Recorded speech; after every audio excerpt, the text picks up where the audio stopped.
have the biggest aura farm. Let's fucking go! Hey there guys, today we are back again with another Musume lore, and this one is called Almost Is Never Enough to Daiwa Scarlet. Musume Pretty Derby. And this one is made by Glaivekiyo, and yeah, let's get right into it. In a lot of character-driven media, especially games, you often find characters based on real-world history or... Hold up. Oh, this is the waifu. Yo, okay. This one, I believe I sort of saw in one of my Musume lore videos, but damn. Also, Fate, absolutely phenomenal anime. It's just so freaking good, man. The quality of that adaptation can vary wildly. Sometimes it is just a name, and sometimes it's a loose theme, but every now and then you find a character that is such a faithful, detailed translation of its source material that it becomes something special in its own right. For my money, one of the best examples of this is found in a game with, on the surface, a pretty absurd premise. Musume Pretty Derby. Famous Japanese racehorses are reimagined as anime girls who run, sing, and dance. But beneath that premise is a deep, I feel like every time I see Gold Chip, it's an automatic smile from me. There is perhaps no better case study for this than the character of Daiwa Scarlet. She is a fan favorite. More accurately, she is my favorite. Whoa. The eyes going crazy, bro.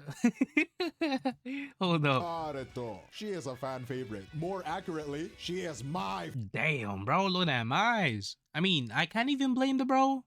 She is kind of cute. Known for her immense pride and her relentless obsession with being #1. That personality wasn't just invented by a writer in a meeting room. It was earned, forged on the racetracks of Japan. So today we're going to break down exactly how a real-world champion, defined by near perfection, a legendary rivalry, and a powerful family legacy, was meticulously I hope she actually talks about her relationship with Vodka, because I sort of want to find out about that. The fiction. But to understand the character, you have to begin with the horse. And with Daiwa Scarlet, the story starts with a set of numbers that are almost absurdly clean. Across her entire career, she had 12 official starts. Okay, hold up. Wow, bruh.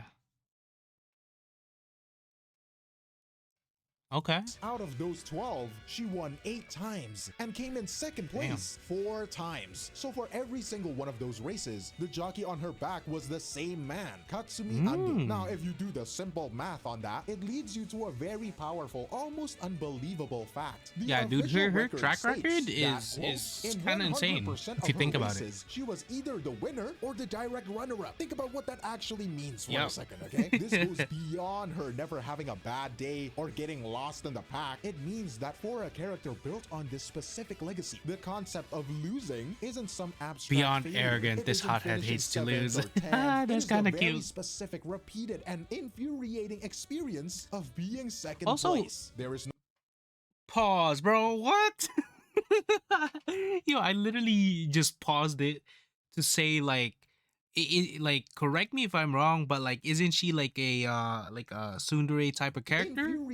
But like, damn, bro. Second place. There is no third. There is no fifth. There is only first place, and the one spot right behind it. Her entire psychology, that obsession with being #1, is forged right there in that simple statistic. And how she did it is just as important as the record itself. In racing, you would call her a frontliner, but that doesn't quite capture it. So is she basically like a horse who just bolts into the front and basically hopes nobody can catch up? No. So basically something like Silent Suzuka. A competitive frontliner. The difference is kind of simple. An escape artist runs away from the other horses. A competitive frontliner gets to the front, turns around, and dares the other horses to challenge her. Her entire strategy...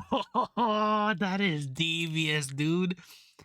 It's sort of... I know that TMO Pro is not a frontliner, but in I believe it was the movie with Jungle Pocket that she just kind of looked back at all the Musumes and freaking dared all of them to catch up to her. Was to seize the lead and then use her immense stamina and grit to personally fight off anyone who tried to pass her down the final stretch. It was confrontational. It was relentless. Yo, how come my baby girl Agnes Takyon is all the way back there, bruh?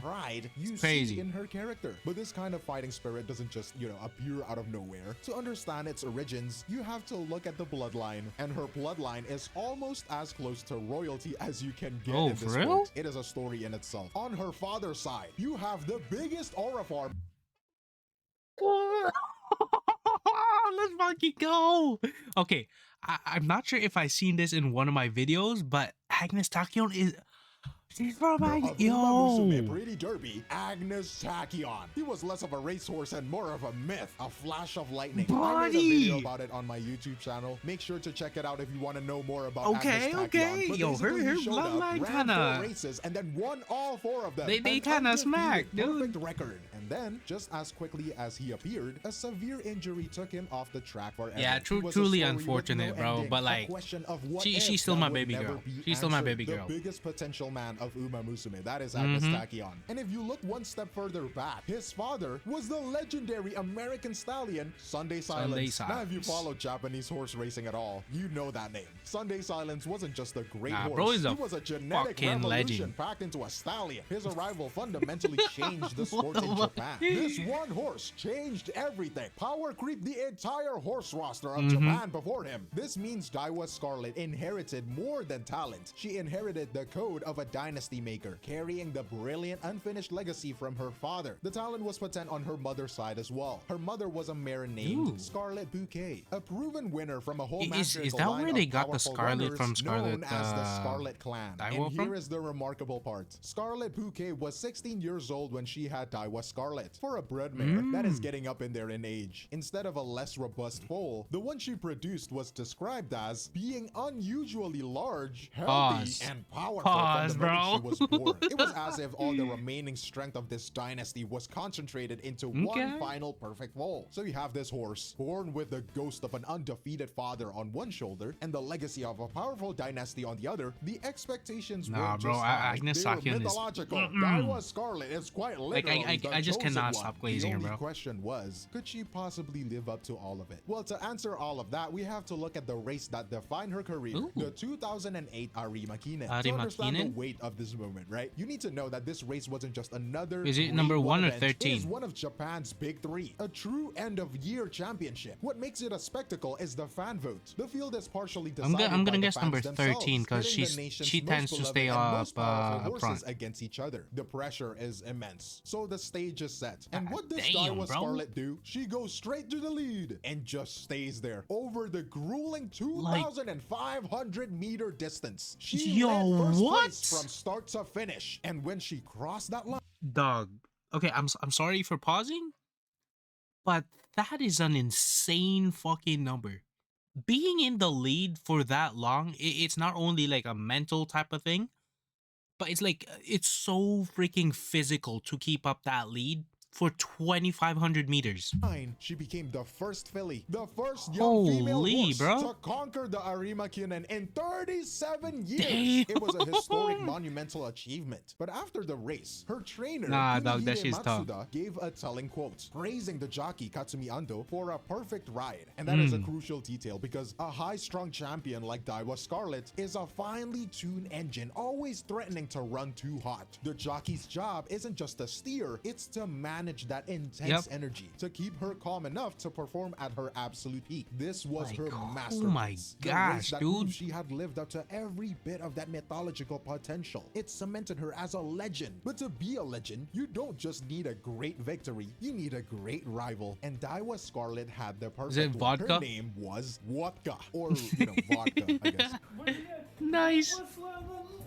Dog, what the to write a story. You couldn't invent a better foil. You had Daiwa Scarlet, the relentless frontrunner, and then you had Vodka, the complete opposite. A specialist in the come-from-behind victory with an explosive, devastating turn of foot. And Vodka wasn't just good, she was a rule breaker. So are they like polar opposites of each other? Won the Japanese Derby, in a way? For the best male horses, something no filly had done in 64 years. But what made this rivalry feel like something out of a story rivalry was how deep the parallels ran. You look at their fathers, Daiwa Scarlet's sire Agnes Tachyon and Vodka's sire Tanino Gimlet. Both were brilliant. Both won I have never seen that character Triple Crown before. race, and both had their careers cut short by injury. It was this perfect, eerie narrative echo. Their rivalry felt preordained, and this clash of styles and destinies all came to a head in their final meeting, the 2008 Tenno Show. Down the entire home stretch, the two of them were locked together, side by side, inseparable. They hit the finish line in what looked like a dead heat. After 13 long minutes, the photo finish revealed Vodka had won by 2 centimeters. Damn, bro, that's the smallest possible margin in a horse race. And even though it was a loss, many people consider it Daiwa Scarlet's greatest Hold up.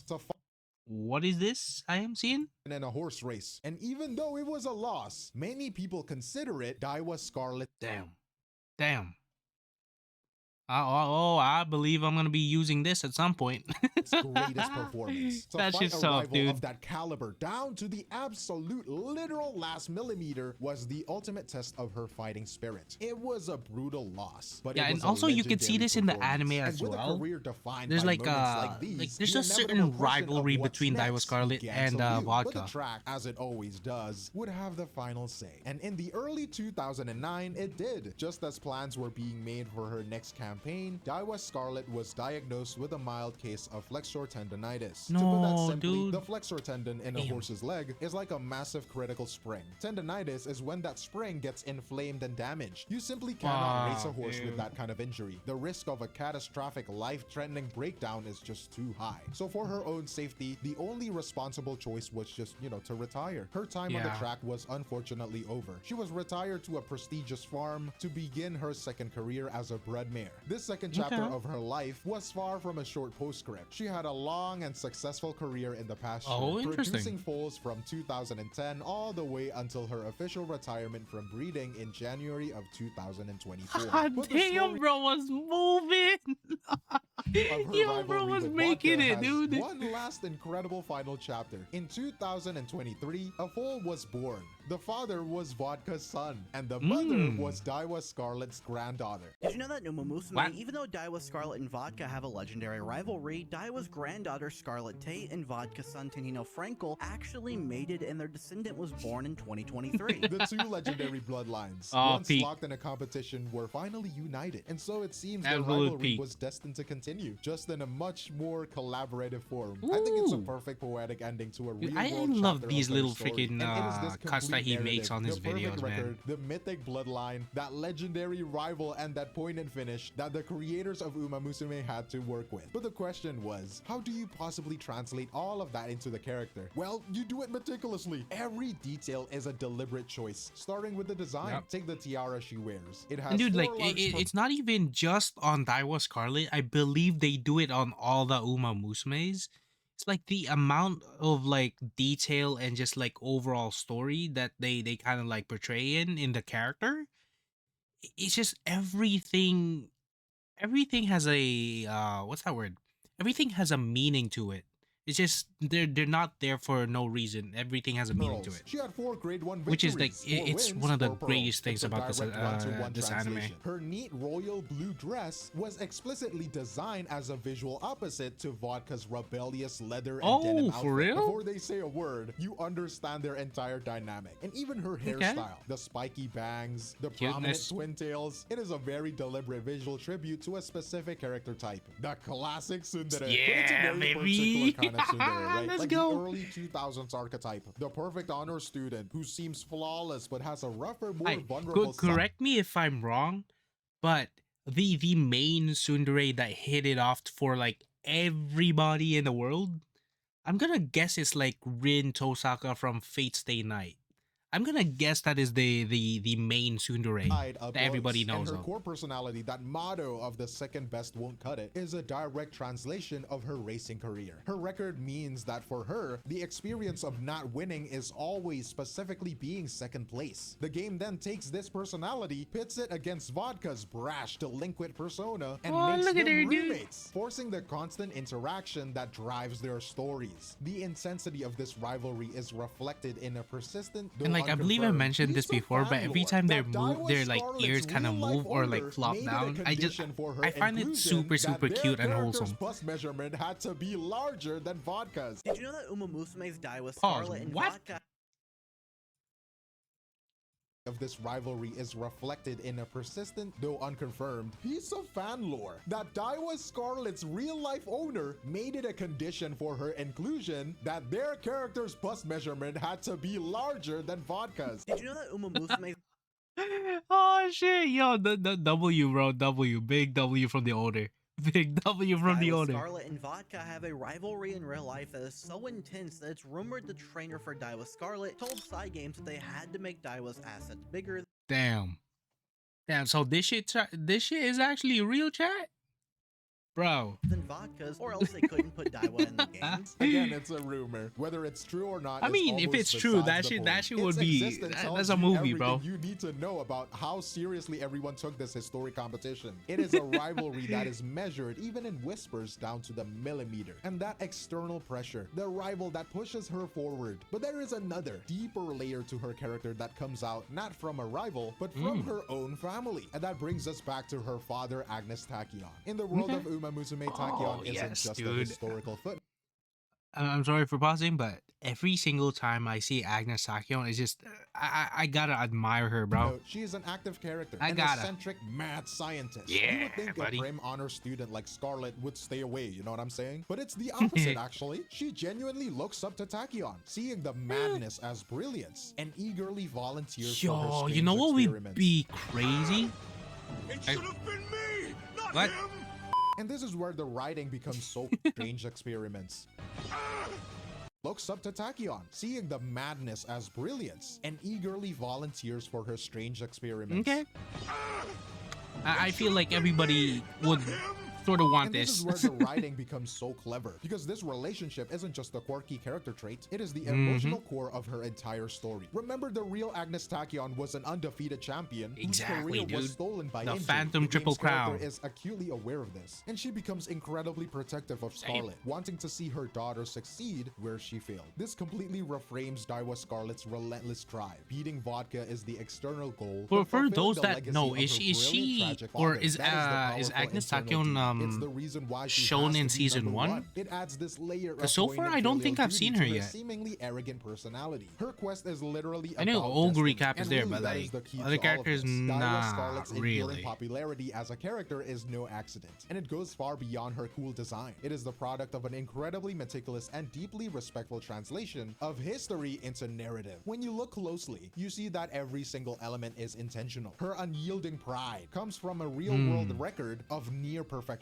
Her intense rivalry is a dramatic reimagining of a legendary duel. Her design is a collection of meaningful tributes, and her deepest motivations are a poignant reflection of her powerful, tragic bloodline. The creators didn't just borrow a name and a story, they understood why that story was powerful, and they carefully translated every part of its essence into a character whose every fiber resonates with that history. I think it's a fascinating process to break down, and it makes me curious about what you all think. Does knowing all of this, the real-world history, and the incredible level of detail that went into the adaptation, carefully translated every part of its essence into a character whose every fiber resonates with that history. I think it's a fascinating process to break down, and it makes me curious about what you all think. Does knowing all of this, the real-world history, and the incredible level of detail that went into the adaptation, change how you perceive a character like Daiwa Scarlet? Let me know your thoughts in the comment below. Yeah, like me personally, it wouldn't really change how I see her as a character, like knowing about her like real life like story,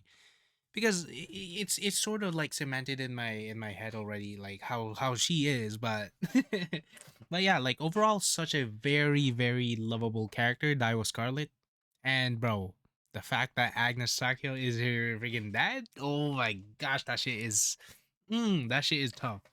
But yeah, overall amazing video from Glaivekiyo, and yeah, a solid 10 out of 10. Yeah, if you guys enjoyed this video, comment, like, and subscribe, and let me know down in the comment section what you guys thought about this. And I will see you guys on the next one.